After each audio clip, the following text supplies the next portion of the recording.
betesuya bụ na ahụ na mma. Eziokwu na nwoke bụ onye isi ezinụlọ, mana nke ikpeazụ a ọ dịcharụ ọtụtụ ụmụ nwoke anyị mfe. The responsibility of the family have overwhelmed such men. The bills nwoke na-akwụ n'aha ọbụla n'ụbọchị niile nke ndụ ya ekwezikwuru nwoke esete isi.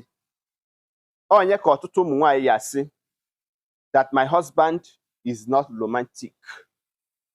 Ọ na-adị romantic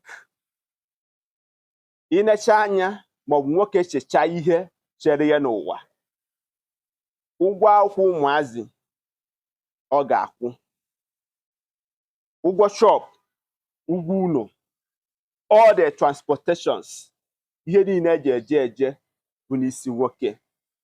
Ị na-echekwara nne na nna ya, ụmụnne ya ka ọ ga-esi wee nete ha anya. Ọ na-echekwazi ndị ọgọ be nwunye ya. Ọ na-eche otu dịrị ya dịka onye obodo. Onye ka ọ ga-abụ nwoke na-eche anya ọ gbajuelu nwoke wee dọrọ nwoke. Mana ọ bụrụ na ị bụ nwunye ya, a gwara m gị tụnye nke gị. Encourage him, dear for him. Ọtụtụ ụmụ nwanyị kakwa di ha enweta ego, mana ọ bụrụ na ị bụ such kind of woman, drop back your money on the bank. Kwado di gị ọ bụrụ na ọ na-azụ afịa. Support him, encourage him. Maka na nwaanyị bụ ife. Ekwuzine maọbụ ka imewe nọ ka e wee fụtachaa gị nọ ngị nwa bụ onye na-akwado di gị. Abịala na ngwuru eti ọda maka na ọ kpaji agụ mgbada, abịala ya ụgwọ.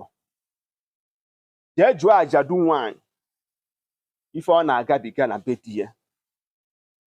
Ekwene ka ihe iji wee dị ebube nalị gị, maka na nwoke bụ ugwu nwaanyị.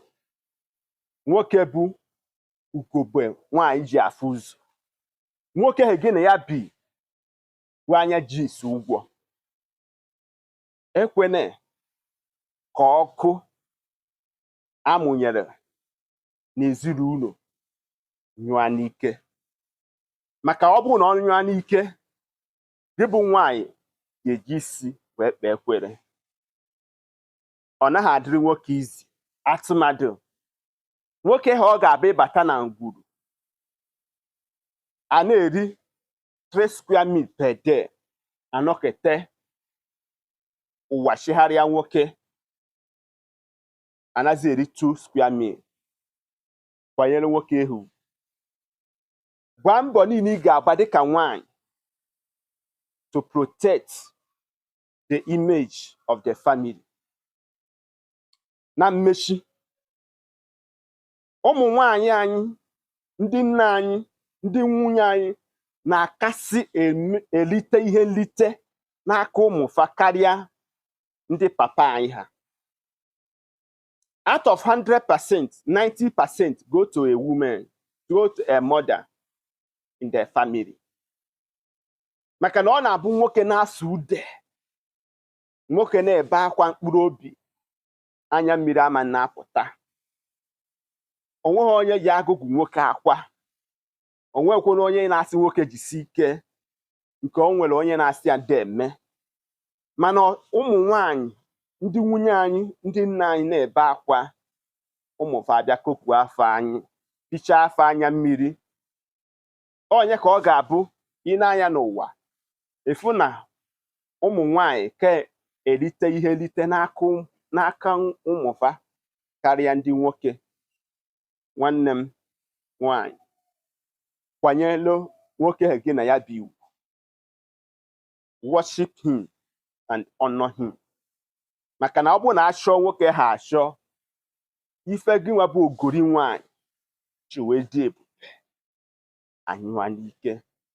Ndewo na isonyere m. Gbasara m ozi a ka ọ bụrụ na ọ ga-ekwe gị omume. Tụnyere m oke nke gị. Gaa na my YouTube page ka ị were anya gị gbara ihe nkiri. Aka m bụ nwanne gị nwoke, Maazi-UC. Ndewo.